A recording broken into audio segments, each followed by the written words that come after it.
I'm good. How are you? Oh, I'm doing good. Yeah, yeah. Still breathing. No Yeah, complaints. exactly. Yeah. Something to be grateful for, right? Oh, yeah. Always, Mm. always. I was Mm. talking to my mom about that. Like, at the end of the day, if you can just still be that aware of your breath in that moment, what can you really complain about, right? Absolutely. I mean, yeah. Absolutely. How are Yeah. you doing? I'm good. New moon energy, and I am feeling really, really, really wonderful. I had a great breathwork activation that was super powerful last night. I had an incredible dream that I didn't want to wake up out of because I wanted to see where it was going to end, but the alarm went off and I had to go to my dentist appointment. So I always have tonight. That's right. You had it. That's so funny. You gotta come back into your human and play this game. It's a Yeah. struggle. It is a struggle because I dream recall every day, and it's we have to ground ourselves. We're still in our humanity, right? And I have my mission and my work to do while I'm here. But we spend a third of our lives asleep, right, in the nocturnal state, and that's not the only type of dream, first of all. But Sure. that's what I kind of focus on a little bit more sometimes. But we spend a third of our lives there, and it doesn't cost us anything in terms of energy, right? It's we need it. We need to go to sleep. We need actually the REM stage of the sleep cycle for other health benefits. So, but why not experience the fullness of what we have? So it's a whole other party. It's a whole other story. And it's a whole other mishmash of things that I get to kind of sit with and decode and see what messages, or just sometimes it's just a daily conversation with my highest self, kind of keeping me on track with my day-to-day life. So Yeah. And we're gonna dive into all this stuff, so I'm excited to kind of unpack it with you. cool. Um, but just want to say thank you for being here. It's a true honor to have you a part of the team and to be introducing you Mm. to the community. I know this chat in particular has been a long time in the making, so thank you for your patience and flexibility. Um, but I'm excited to just showcase you to our Oh. community because you have such a unique energetic Mm. signature, and Mm. your vibrance is pure, and I'm excited just to offer that and extend it to the world in the Oh. small capacity I can. Um, and to learn more about you, your journey, as these things tend to go, just giving you the chance to kind of share about your story thus far and how this has all come to be for you. Yeah. Um, so, if it's okay, we'll just dive into it. Yes, absolutely. Well, thank you so much for reaching out and providing the platform so that I can share my mission. Um, Dreams is something, I mean, we all dream, and it's just whether we remember them, whether we tune into them, whether we bother with them at all, but everybody actually dreams, and several dreams a night. And so it is a really active aspect for me. Both of my parents were heavy dreamers.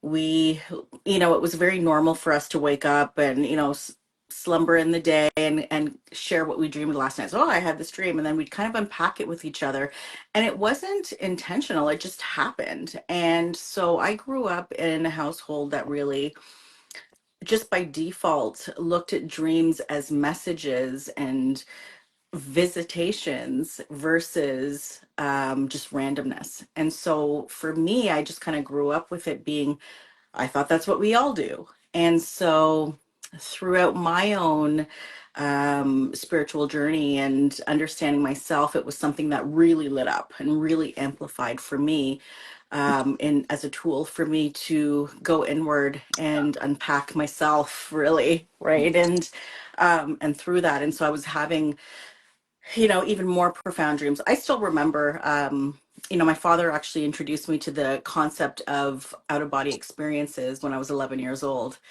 After I shared something, he's like, I think you had one of those. I was like, so it was kind of something that was really kind of talked about as normal.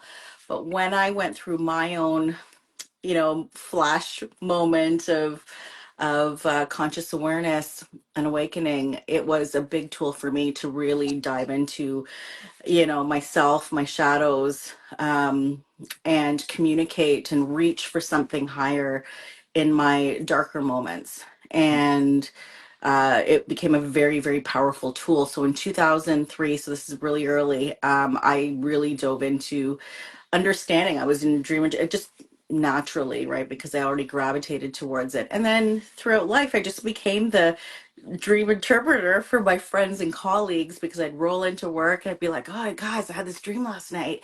And then I would start to unpack it for them. And they were all like, whoa, right? And then I became the person that everybody kind of went, hey, Natasha, so I had this dream last night. And it just is a natural fit. And it's not something that I intended to actually go into as part of my mission. I think sometimes those of us that are on this journey, we're trying to figure out, like, we know we want to help people, we know we want to empower people, but we just don't know how or through what mechanism. And we're struggling to find what that way and what that, storyline is, or whatever it might be, how we deliver our medicine, essentially. And so it is in the more recent years, even though I've been on this journey for a long time, that it suddenly, through a dream, and through a series of dreams, that finally it just kind of came bursting through, and I realized that this was the time. This was the time for me to step into this. And I really feel fortunate, at this time, because it allowed me a depth of understanding, because even though I was into dreams, I still had a lot to grow into. Like, I had a lot of work to do, right? So on the never-ending journey. But I had a lot of, in terms of my own shadow work. So understanding that. So now I'm in a place where I feel just privileged, blessed, confident, to be able to hold space for people. Because dreams are really, they show you fundamental truths. They show you, core wounds. They show you the shadows and things that you didn't even recognize. So they can be a very vulnerable, moment for people. Yeah. Yeah. So that's where I think the divine timing allowed, birthed me through this time right now to be able to deliver, this work. And there's people there are others that are out there, and I'm excited to see that. I feel like dreams are going through a renaissance Mhm. of sorts, because they are the source and the tool for messaging from the ancients. This isn't new. This is how everything came to be birthed. Yeah. Every idea, it's like I walk around and look at everything through a mystical lens. I'm like, wow, you know, and everything was downloaded through a dream or a vision or of some sort of imprint, and then burst through in the 3D reality. And so it is really a beginning. I mean, the ancients, the noble and all of that, and the kings, they reached for dreams. They actually had dream Yeah. interpreters who were their guides. And so somewhere along the way, like with so many things, it got dampened, it got tempered down, and we, um, didn't explore this tool that we have within us for our own self-healing. It got tempered, Mhm. down somewhere, down the line, and to the point where society doesn't even realize, um, how powerful of a tool this actually is. And to me, of course, I'm a little biased, but I think it's like one of the most powerful, right? It's like breath work. It's like we all breathe, but we all breathe. But until somebody does a breath work journey, they actually don't know, right? And and here, so it got dampened down to the point that people don't even, they think it's this jumbled mess that happens when they go to sleep. They don't really bother. And yet there are prophetic messages that are coming through sometimes, the most creative downloads, the biggest inventions that have been life altering have come through dreams. So I think with the advent of AI and machine learning, people are really recognizing that we have to take back our power. We have to reclaim it. And so that's why I feel it's so powerful. Yeah.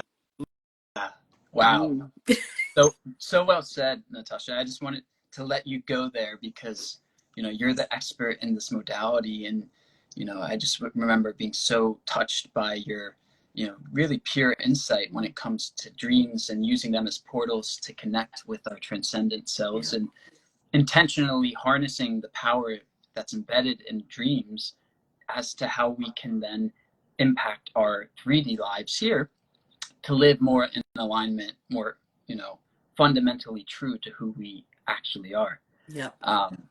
And I see it the way you do, which is why we share this resonance in terms of dreams being so incredibly accessible, as is the breath, because we all are breathing, we're all dreaming. And it's about, so much of this I feel like is a restoration of this ancient art that we've lost touch with, as you said. The dream interpretation, the dream work. This was very much a way in which we could understand the true nature of reality. And over the millennia, this has become tampered down. The ego has very much strayed us away from dream work as an ancient practice to being able to connect with the divine. So bringing this back into the here and now, modern day, is such an honor and such a responsibility, right? Because it's that powerful. And if you can actually know how to harness it and manipulate it consciously, you can transform your life. And that's the embedded power of this modality and why it's so important and fundamental to the spiritual awakening healing journey that we're all on. So I share your passion for this modality. I share your sense of how important and foundational it is to this journey.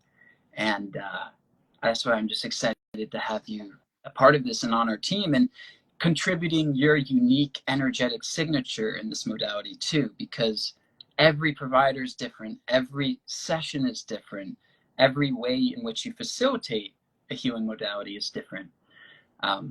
So with that, I'd love to know, dive into that aspect of you and your client work and how you actually, serve your clients.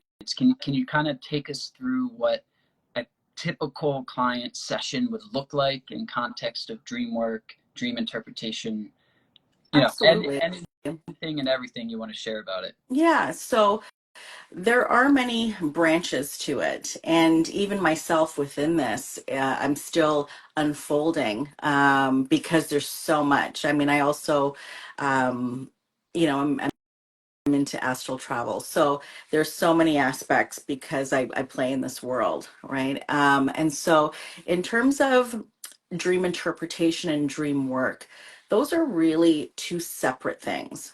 A dream interpreter, I've explained it in this way, which is a dream interpreter is like subtitles on a movie, right? On a foreign language film. They just take the symbols, you know, give you a meaning that's associated with it, and then you kind of string what the story might be together. Okay. And so that is a dream interpreter. A dream work guide is more like a foreign language film professor, a film, study professor that you would get in a college or university. They're helping you understand the story arcs, the themes, the characteristics, but in a different way, in a much more it's holistic, but a little bit more clinical in the sense that they're asking the questions to the dreamer so that the dreamer themselves can offer up what they think it may be. And so there's this a saying that the dreamer is the only one that truly knows. And while this is true, um, people do, I actually find dream interpretation a little bit more difficult. And Okay. which I love, actually. I love dream interpretation because it really helps to give people, like, it's mind blowing. Every single time I take somebody through something, they're like, whoa. But um, the way that I explain it is with dream interpretation, we're taking those symbols, breaking it down. When someone gives me their story, and most of the time, what I like it in written format so that I can sit with it, I end up kind of locking into it. And that's when my sort of intuitive psychic skills kind of come into play. I read it multiple times until I can lock into the energy, but also it allows me to see what sequence things happened. This is really important because once you interpret those symbols, the sequencing of and the arrangement actually makes a difference as well. And it gives you context. And then you get the story, right? And then it's almost such as these are the themes that I'm getting from these. These are the themes. And it's the dreamer that will essentially into it what lands for them. So it's possibility, possibility, possibility, possibility, and they're going, yeah, yeah, yeah, yeah, yeah. And then we kind of dive in, right? So it's that sort of point of entry moment where we're stringing it together and going, hey, it sounds like this and this, and then suddenly there's a moment where it's like, yes. Mm. And then it's also coloring in what. So for me, what I like is I actually like no background. So I don't like them to tell me what's going on in their life first. I actually like to know what, and I know some people do it a different way. I think it's fun. It's fun for me to actually also see how it matches up after. Yeah.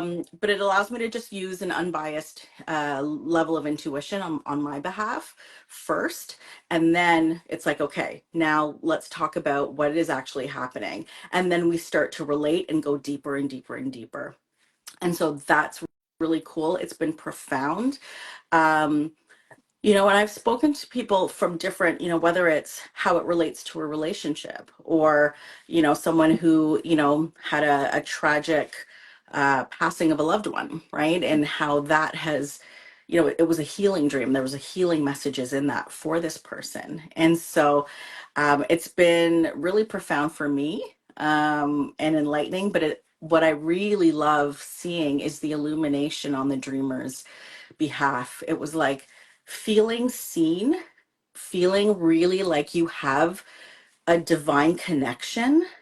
It's like there's something else out there that's holding me. And that is really reassuring to people. And then it allows them to tap in even deeper. And so that my process for dream interpretation is actually just not, not that straightforward. It's actually a little bit deeper. But I do, symbolism. Dream work is a little bit different in the sense that most of the time you do have a background of what the individual is coming in with. I'm struggling with PTSD. I've been working with X, Y, and Z. I've done, I just came back from a plant medicine ceremony. My dreams are, on fire, and now we're going in, right? So, um, it's been, quite amazing what we can uncover on both ends of it, actually. And so what I like to do as well in, both areas is really provide, listen, it's our subconscious mind. And we know that, things like hypnotherapy, all of these other sort of modalities absolutely support dream and dream interpretation. So I do use automatic suggestion. I also help people who are wanting to recall their dreams or wanting to remember dreams and need support with that. I've also had a couple of people who've reached out to me who are unhappy with dreaming. They want to tamper down their dreams, Mhm. which I actually don't do. I take them in a different direction, which is learning how to embrace Yeah. their dreams. Because why would you want to shut that down? Um, but there's also sleep paralysis, which can be very Mm. jarring, Yeah. right? It can be scary, and sleep paralysis is a catch-all phrase. I think there's way more to it actually than just um, the muscle atonia where people just can't move. That's sleep paralysis. But when people are seeing sort of that sleep demon, or that ominous feeling, and so on and so forth, I think there's other layers to sleep Yeah. paralysis. So there's so much to uncover in the dream world. Like it actually lights me up because it's just so much to learn and so much to dive into. There are chronic sufferers of sleep paralysis, which is a whole other faction. So I do want to be mindful that proper care for different individuals, it may not be such a pleasant experience for somebody who's experiencing that on a daily basis. And so, yes, wild dreams are powerful. For some people, it can be really, really challenging. And so we work through a lot of different things. And so that's why I use the term intuitive dream work. Because I am leaning a lot on my intuition. My background is I've been practicing transcendental meditation for 20 years. I'm a Reiki master and I am an initiate in Kriya Yoga. So I've also studied spiritual psychology with Lightworker Organization. And so there's been a lot of different sort of modalities that have helped. And I know a lot of my friends, they've got lists of modalities that are happening. And so there are some tools there that are in the toolkit to be able to support somebody and be a little bit more trauma informed as well. I am studying with somebody who is a a scholar in terms of PTSD and nightmares. Mm. So that's a certification that I'm currently pursuing and going to be starting in March. So I'm also developing that as well. So there will be lots to come. But in the meantime, where I'm at and what I would love to offer is really that illumination of what is happening in the dreamscape for people, because there are also multiple types of dreams, right? So the other night, I had a lucid dream, and it was wild because lucid Yeah. dreams are very different than vivid dreams. So a lot of people were lucid even at, you remember your dream, let's say, but you've had a vivid dream, right? And you think, wow, yes, you on some level you were lucid because you remembered it. But an actual lucid dream is very Yeah. different. You are looking through the eyes as though you were actually inside of the Yeah. body, and it is like you are in a virtual Right. reality, and it's wild. Yeah. And so Let's, if you don't mind, mhm, just yeah, speak to that for a minute, because lucid dreaming to me, one, is just so incredibly cool. yeah, To be able, like to actually have a lucid dream and to experience it consciously, which is the essence of mhm, lucidity, um, so that you can do whatever you want. Um, and so much it parallels the awakening journey I foresee unfolding here mhm, outside of the physical dream and just in this matrix dream that we're waking up out of, mhm, um, becoming conscious in. So can you speak to just, I guess, how you see that as well? And mhm, do you provide any guidance, training, yeah. client work that focuses on lucid dreaming in that context? Yeah, so I mean, lucid dreaming is, they say that there is just a smaller percentage of people who actually lucid dream on the regular. And so they say, less than 50% of the population has experienced a lucid dream, but even smaller than that, that lucid dream on the regular. And so it is a practice. I mean, even in Tibetan dream yoga, which really leans into lucid dreaming, I mean, it's a 4,000-year-old practice. So it's done, and it's definitely done. And it's something that I'm adding into it. I also had to come into my own sort of um, peace with it as well, because and I'll share why. It's a very authentic conversation, but it's true. It's like, Yes, lucid dreaming is wild, right? It's very different. It's like you're in this reality, like reality and a hyper reality, but really real. It's like, Mhm. and yes, you can do things like, make yourself fly, and people love that. And it's being utilized a lot for veterans, combat veterans, and things like that to actually help with PTSD. If somebody's not doing, as an adjunct to, let's say, plant medicines, ceremonies, and rehabilitation that way. But I I have always I had an aversion for a long time, which was I don't want to teach people just how to lucid dream just so they can fly and manipulate the entire dream. Mhm. And because for me, it took away a little bit from what lucid dreaming really can do for you on a healing and growth and improvement level. Mhm. And it's like I've now made peace with it. So, because everybody that asks me, it's like all I want to do is fly, right? And so I was Yeah. like, ugh. What about the heart? What about, um, and the best way to actually learn how to lucid dream is to actually advance your vivid dreaming. Mhm. That's the best way to do it.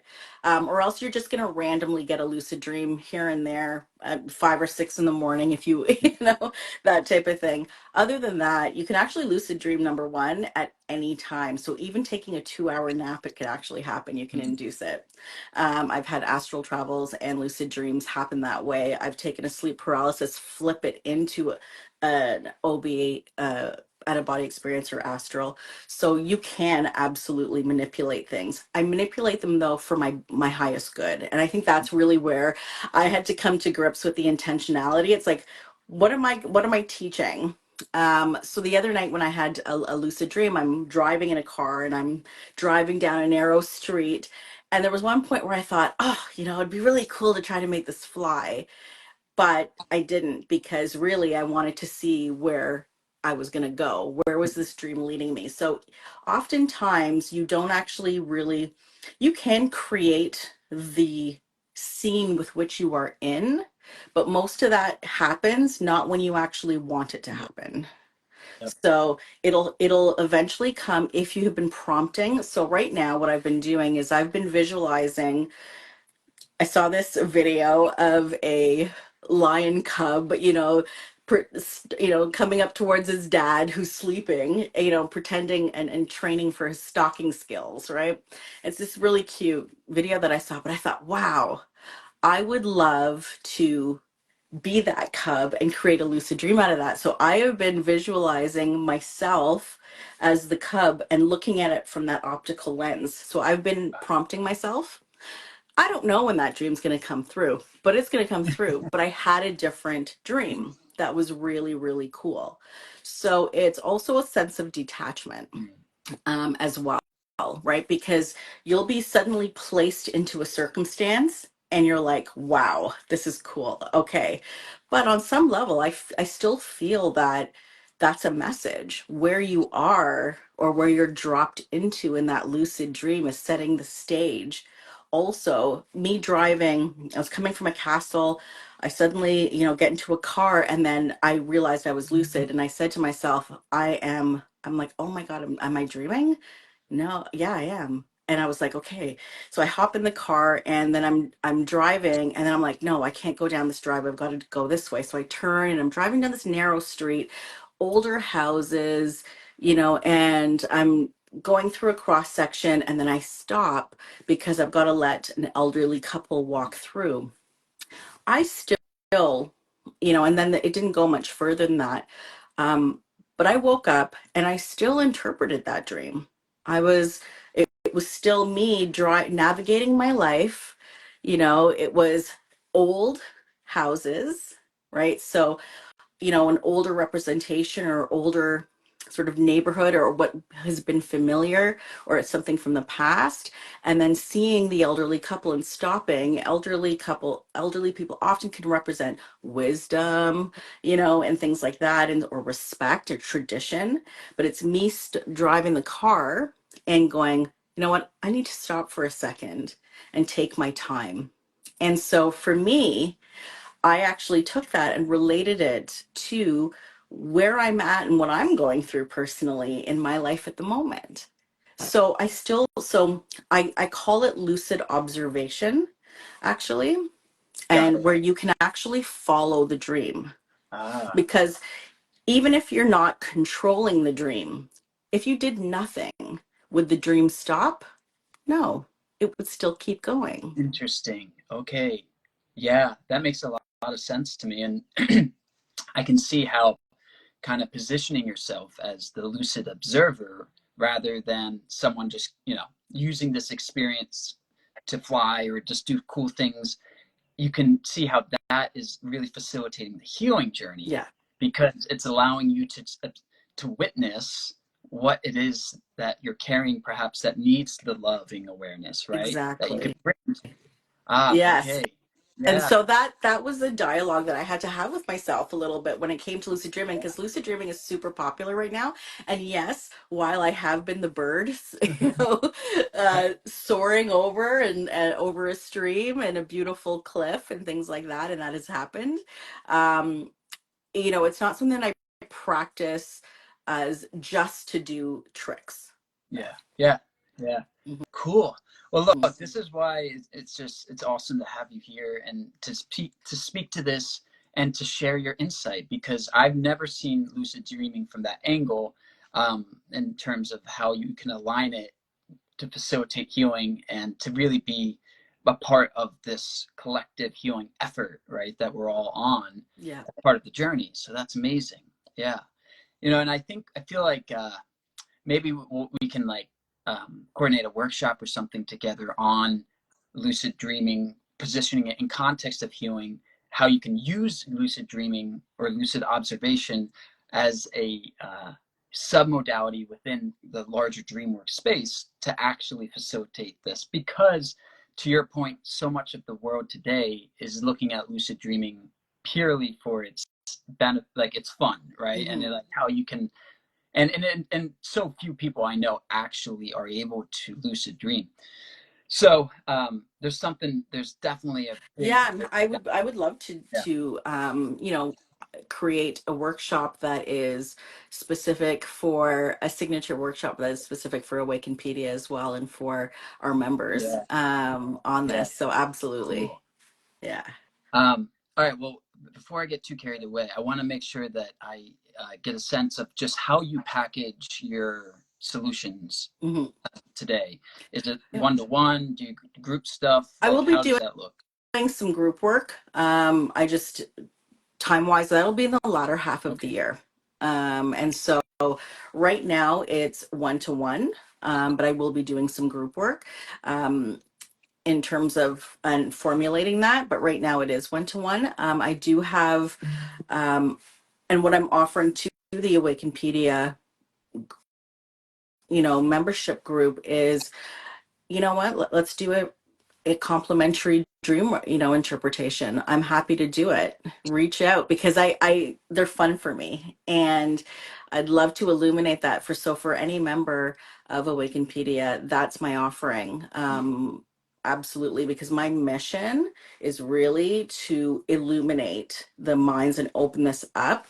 And then I do have, paid packages of sessions and things like that. And then I've got a specific Dreamwork package, which would definitely be one to one. It's a lot more personal, a lot more in depth. And then developing something that is community. So doing dreaming together, because we can do things that are in, visioning, auto suggestion, prompting, that sort of thing. Something called Dreaming the Dream Forward, where we finish dreams, and which is actually really, really cool. So there's a lot of tools in the toolkit. And I'm excited to actually work with you on developing some things that will be available to the Awakenpedia membership. Yeah, Yeah. yeah. Well, first off, thank you so much for that very kind, generous Mhm. offer. Anyone who can sit down with you will benefit from your insight and wisdom, in general, but in context of this dream work realm, particularly. Um, so thank you for that extension, and Mhm. I'm excited to help you facilitate this modality, build this out, Yeah, thank you. You have such a, just from this conversation, clearly such an in-depth um, knowledge and overview of the dream world, how we can use dreams, how to access dreams.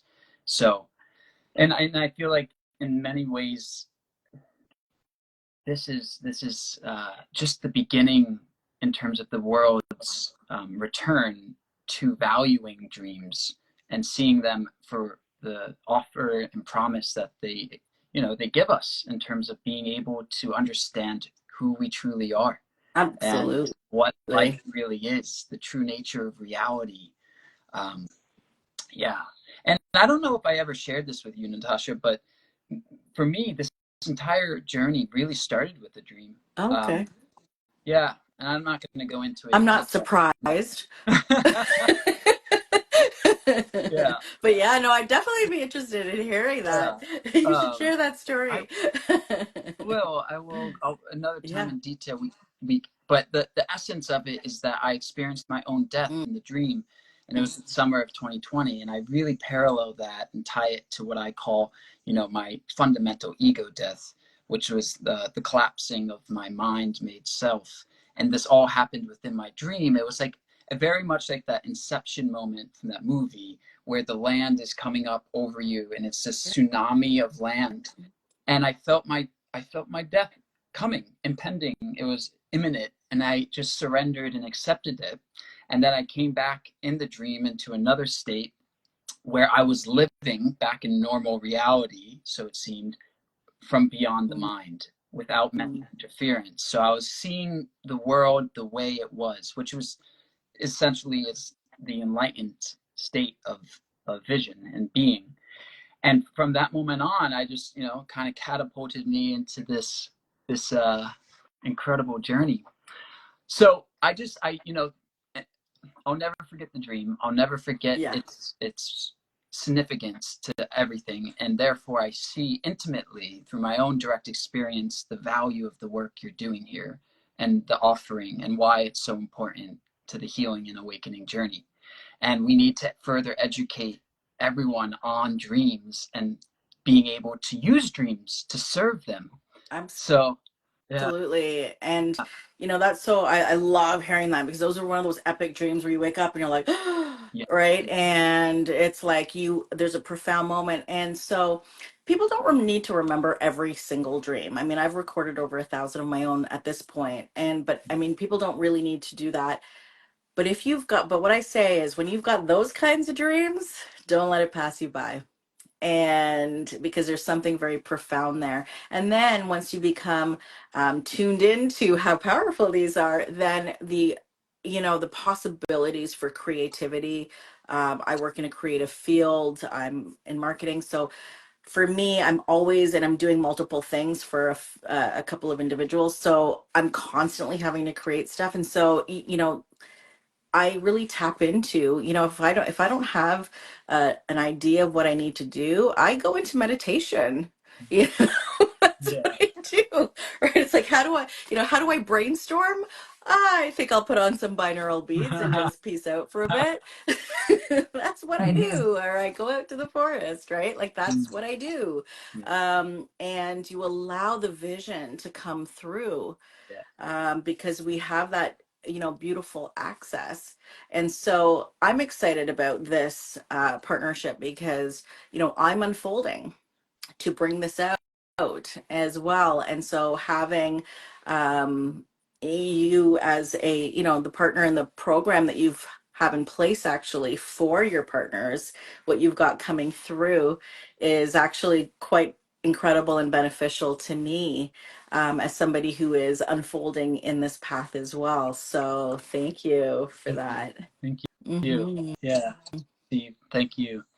Um, well, this sounds like a good place to just kind of wrap this up. I like to end these things by asking you to share or impart any piece of wisdom or guidance that is speaking to you in this moment for dreamers, and anything that you think it wants to be expressed right now in terms of people who are starting dreams, in terms of entering dream work, dream interpretation? Hmm. Any guidance or advice on how to perhaps get going with this? Absolutely. I think what comes to me now is ultimately acknowledging that we have how powerful we are, that we have God within us, as within, so without. So we have this direction, we have this access. We all have it. Dreams are an equal opportunity player. So everyone has this access. And, yes, I might have some more advanced skills, but it was actually a practice to get here. And so how I practice was essentially just keeping, even if can't remember everything, have something close by. um Even a pad or paper, a small pad or something like that, or I hate to say phone, but whatever it might be, but either don't have your phone, have it on airplane mode. No, but have something in reach so that you can quickly capture it. Once you start doing that, it's going to come alive for you very, very quickly, actually. And so don't worry about interpreting it. Just write what you see down, because you can always come back to it. If you have something profound, reach out, because ultimately there's a beautiful message in there. And if you miss something, don't beat yourself up, because guess what? We dream every day. You'll be fine. You didn't miss anything. But it's also embracing the fact that, number one, you're more powerful than you even know. And I'm here to tell you that, and reinforce that. Number two, is dreams are a neutral zone. Do not fear. Have no fear. There is no such thing as a bad dream. Dreams are illuminating you into something. So they are always working for you. So if you can simply just trust that whatever you're seeing is there to help you, not harm you, but help you and bring you forward, then you will allow yourself the fullness and of the experience of your dream. Oftentimes people get scared and then they try to wake themselves up. Breathe. Just breathe through it. If you feel yourself become lucid and anxious, just slow your breath and allow it, knowing that you are always safe and that your highest self is always got your back. Amazing. Mhm. Amazing advice. Thank you. Yeah. Perfect. That's the perfect place to wrap up. I can't wait to see how this all unfolds Yeah. together, Natasha, over the many months and years to come. It's such an honor to be serving with you and to be, serving this collective mission, um, as human beings here on this space rock, trying to figure out what it means to be human and and having these incredibly powerful, divine, strange but beautiful experiences. Yep. Um, so Awesome. thank you, and Thank you. yeah, talk to See you you soon. soon. Thank you. Okay, bye bye.